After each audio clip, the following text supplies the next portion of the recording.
And I'm a big fan of the Solomon Sounds Off. It's a podcast. He runs it himself, Jason Solomon. We had him on the WrestleRant radio a couple months ago.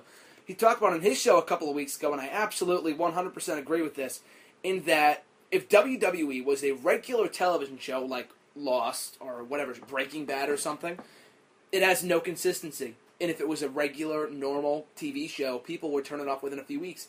Think about it. If you had a group of characters that were starting to build some sort of group together, and they're starting to form some sort of a common goal, and then they just disappear by the next episode, what happens? You know what I mean? There's no consistency. And of course, would you turn it off? Graham is referring to the indications a couple weeks back of a possible new Nation of Domination. We'll get into this right now, too. Featuring Xavier Woods, Kofi Kingston, and Biggie Langston. And I don't know really any member of the WWE Universe that wasn't in favor for this.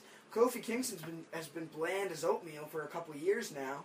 I really got behind Kofi in 2009 when he actually developed a personality against Randy Orton.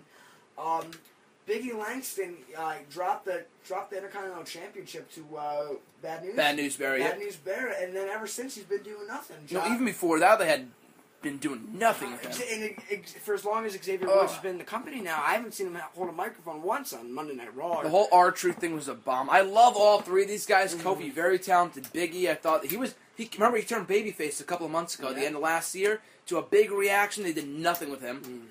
And Xavier Woods was Consequences Creed over in TNA for a while, and I thought that was great, and they've been wasting him away ever since. And that gimmick, that group that they had, the New Nation of Domination, we're calling it that because they didn't really have any common goal established yet, and that's what people just jumped at the opportunity just to think it was a New Nation of Domination. I'm not excluding myself from this because I thought that would have been great.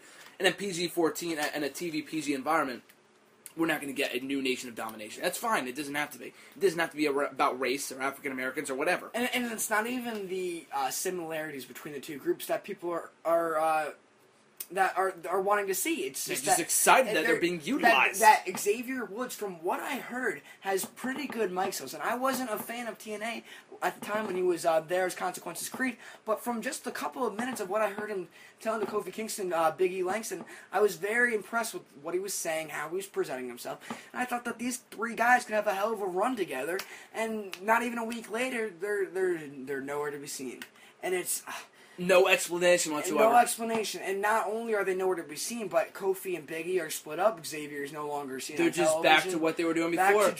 Jobbing to Bo Dallas in terrible matches. It is something to It's a house show gimmick, apparently. It's something to be... it is a house show gimmick. It's something to be said that there are guys like... Are groups like Biggie, Kofi, and Xavier Woods not being pushed, but then we got guys like Bo Dallas being pushed. And not as much as I enjoy the humor that Bo Dallas presents every Monday night, every Friday night, the fact that guys we have been working with the company, especially guys like Kofi Kingston, who I have a lot of respect for, but guys who've just been working their asses off since they've been in the company, and they're not getting what they deserve.